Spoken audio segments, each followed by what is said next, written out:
महिनाभरात मराठी माणूस हा पंतप्रधान होण्याची शक्यता आहे, असं सूचक विधान माजी मुख्यमंत्री तथा काँग्रेसचे ज्येष्ठ नेते पृथ्वीराज चव्हाण यांनी केले। त्यांच्या या विधानाने महाराष्ट्रासह देशाच्या राजकीय वर्तुळात मोठी खळबळ उडाली आहे। पंतप्रधान मोदी आपल्या पदाचा राजीनामा देणार का, असे तर्कवितर्क केले जात आहेत। राज्यात स्थानिक स्वराज्य संस्थांच्या निवडणुकांची धामधूम सुरू असतानाच चव्हाण यांनी आज कराड येथे एक जाहीर पत्रकार परिषद घेतली। या पत्रकार परिषदेतून त्यांनी महिनाभरात मराठी माणूस पंतप्रधान होणार असल्याचा दावा केला। यावेळी चव्हाण यांनी निवडणूक आयोगावरतीही टीका केली। निवडणूक आयोगाने सगळा गोंधळ घालून ठेवला आहे, तयारी नव्हती तर त्यांनी निवडणूक घेण्याची गडबड कशासाठी केली, असा प्रश्न देखील त्यांनी उपस्थित केला। या सगळ्या गोंधळाला राज्य सरकार जबाबदार असल्याचा आरोप देखील चव्हाण यांनी केला। राज्य निवडणूक आयोगाचा निवडणुका लांबणीवर टाकण्याचा निर्णय अतिशय चुकीचा असल्याचा संताप मुख्यमंत्री देवेंद्र फडणवीस यांनी सोमवारी सकाळी पत्रकारांशी बोलताना व्यक्त केला। निवडणूक आयोगाने कायद्याचा चुकीचा अर्थ लावला। आयोग कोणता कायदा काढतोय किंवा तो कोणाचा सल्ला घेत आहे याची मला कल्पना नाही, पण एखादा व्यक्ती कोर्टात गेला म्हणून निवडणूकच पुढे ढकलायची हे अतिशय चुकीचे आहे, असेही ते म्हणाले। शिंदे गटाचे आमदार शहाजीबापू पाटील यांच्यावर झालेल्या छापेमारीवर देखील त्यांनी भाष्य केले। मुख्यमंत्री देवेंद्र फडणवीस स्थानिक स्वराज्य संस्थांच्या निवडणुकीच्या निमित्ताने आज छत्रपती संभाजीनगरच्या दौऱ्यावर आहेत। त्यांनी प्रचार सभेला जाण्यापूर्वी पत्रकारांशी संवाद साधला। त्यात त्यांनी निवडणुका लांबणीवर टाकण्याच्या निर्णयावरून निवडणूक आयोगावर निशाणा साधला। दरम्यान 24 नगरपालिकांमधील नगराध्यक्ष आणि सुमारे 150 सदस्यांसाठीच्या निवडणुका 20 डिसेंबरला होणार आहेत आणि या निवडणुकांवर कोणताही परिणाम होणार नसल्याचे आयोगाने म्हटले आहे।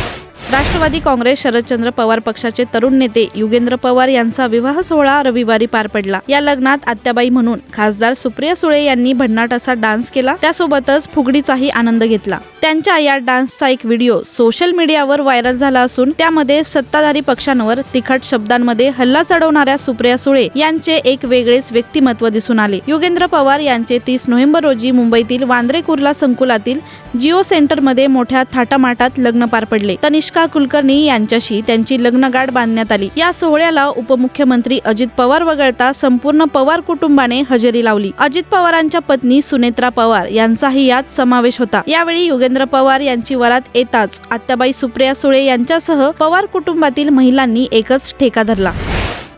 भंडाऱ्यातील भाजपच्या एका महिला उमेदवाराने संपूर्ण महाराष्ट्राचे आराध्य दैवत असणाऱ्या छत्रपती शिवाजी महाराजांच्या डोक्यावर भाजपची टोपी व गळ्यात कमळाचा गमछा टाकल्याचा संतापजनक प्रकार केला। या संबंधीचा एक व्हिडिओ सोशल मीडियावर चांगलाच व्हायरल झालाय। शिवसेना उद्धव बाळासाहेब ठाकरे पक्षाच्या उपनेत्या सुषमा अंधारे यांनी या प्रकरणी भाजपवर टीका केली आहे। छत्रपती शिवाजी महाराज हे आमच्याच पक्षात आहेत हे दाखवण्याचा हा भाजप उमेदवाराचा केविलवाना प्रकार आहे, असे त्या म्हणाल्या। छत्रपती शिवाजी महाराज हे नाव महाराष्ट्रासाठी नेहमीच जिव्हाळ्याचे राहिले आहे। हे नाव राजकारणात आवर्जून घेतले जाते, पण भंडाऱ्यातील भाजपच्या एका महिला उमेदवाराने चक्क छत्रपती शिवाजी महाराजांच्या पुतळ्याला भाजपची टोपी व कमळाचा गमछा घातल्यामुळे एकच खळबळ माजली आहे।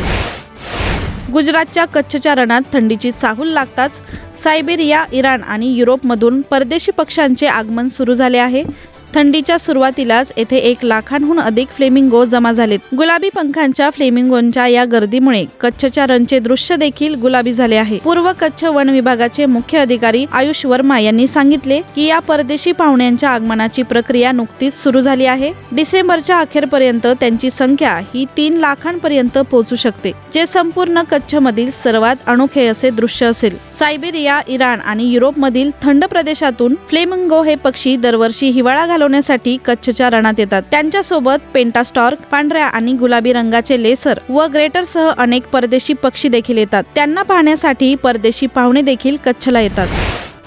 देशभरातून गेल्या काही दिवसांपासून सातत्यानं डिजिटल अरेस्टच्या माध्यमातून सामान्य नागरिकांची फसवणूक झाल्याच्या बातम्या समोर येत आहेत। या फसवणुकीबाबत सर्वोच्च न्यायालयाने आता मोठे पाऊल उचलले आहे। सर्वोच्च न्यायालयाने सोमवारी केंद्रीय अन्वेषण विभागाला डिजिटल अरेस्ट फसवणुकीची देशव्यापी चौकशी सुरू करण्याचे आदेश दिले आहेत। गेल्या काही महिन्यांमध्ये या डिजिटल अरेस्ट फसवणुकीच्या माध्यमातून अनेक नागरिकांची कोट्यवधींची लूट करण्यात आली आहे। सरन्यायाधीश सूर्यकांत आणि जॉयमाला बागची यांच्या खंडपीठाने या समस्येकडे तात्काळ लक्ष देण्याची आवश्यकता असल्याचे नमूद करत देशातील सर्व राज्य सरकारांना सीबीआयला डिजिटल अरेस्ट संबंधी प्रकरणाच्या तपासाची संमती द्यावी असे निर्देश सर्वोच्च न्यायालयाने यावेळी दिले आहेत। संसदेच्या हिवाळी अधिवेशनाला आज 1 डिसेंबर पासून सुरुवात झाली आहे। या अधिवेशनात निवडणूक आयोगाने सुरू केलेल्या SIR प्रक्रियेच्या मुद्द्यांवरून सत्ताधारी आणि विरोधक आमने-सामने येण्याची शक्यता आहे। आज अधिवेशनाच्या पहिल्याच दिवशी राज्यसभेच्या सभागृहात मोठा गदारोळ झाल्याचं पाहायला मिळालं। काँग्रेसचे अध्यक्ष मल्लिकार्जुन खरगे यांनी राज्यसभेत बोलताना माजी उपराष्ट्रपती जगदीप धनखड यांचा अप्रत्यक्ष उल्लेख केला। मात्र त्यांच्या या उल्लेखानंतर भाजपच्या खासदारांनी आक्षेप नोंदवला। त्यामुळे सभागृहात सत्ताधारी खासदार आणि विरोधी खासदारांमध्ये आरोप प्रत्यारोप सुरू झाले। त्यामुळे सभागृहात काही वेळ गोंधळ निर्माण झाल्याचं पाहायला मिळालं।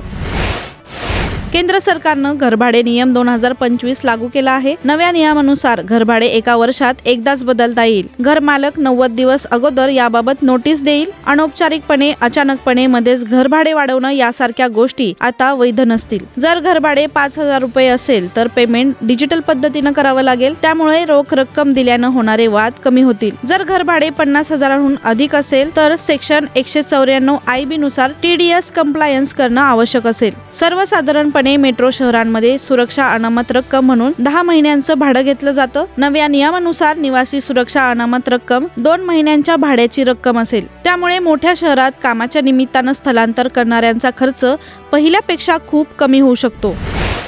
साऊथची सुपरस्टार अभिनेत्री समंता हिनं गुपचूप दुसरं लग्न उरकलंय। समंतानं दी फॅमिली मॅनचे निर्माते राज निदिमोरू यांच्याशी तामिळनाडूतील कोईम्बतूर येथील सद्गुरूंच्या ईशायोग केंद्रात गुपचूप लग्न केले। समंता आणि राज यांच्या लग्न सोहळ्यासाठी जवळचे नातेवाईक आणि मित्रपरिवार उपस्थित होते। तिनं सोशल मीडियावर लग्नाचे फोटो शेअर केले आहेत। आपल्या लग्नासाठी समंतानं लाल रंगाची साडी नेसली होती, तर राजने पांढरा कुर्ता पायजमा आणि बेज कलरचं जॅकेट घातलं होतं। एका फोटोमध्ये दोघे लग्नाचे विधी करताना दिसत आहेत। समंताने लग्नाचे फोटो सोशल मीडियावर शेअर केले आहेत। पहिल्या फोटोमध्ये राज समंताच्या हातात अंगठी घालताना दिसतोय। समंतानं कॅप्शन मध्ये लिहिलंय 1 डिसेंबर 2025। खरं तर रविवारपासूनच समंता आणि राज यांच्या लग्नाच्या चर्चांनी जोर धरला होता। राज आणि समंता या दोघांचंही हे दुसरं लग्न आहे। रांची येथे दक्षिण आफ्रिकेविरुद्धच्या पहिल्या वनडेत विराट कोहलीने ऐतिहासिक शतक झळकावले। या शतकाने टीम इंडियाने 17 धावांनी विजय मिळवत मालिकेत 1-0 अशी आघाडी घेतली। विराट कोहलीच्या या विक्रमी 52व्या शतकाचा जल्लोष करताना स्टेडियम मधील एका खास चाहतीचा व्हिडिओ देखील सोशल मीडियावरती प्रचंड व्हायरल झालाय। या चाहतीचं नाव आहे रिया वर्मा। ती मुंबईची रहिवासी आणि विराटची मोठी फॅन आहे। विराटला शतक करताना पाहणे हे आपले स्वप्न होते, असे तिने व्हिडिओमध्ये सांगितले। रिया वर्मा सोशल मीडियावर खूप लोकप्रिय आहे। तिला 25 लाखांहून अधिक लोक फॉलो करतात आणि ती नेहमीच विराटचे रील्स बनवत असते।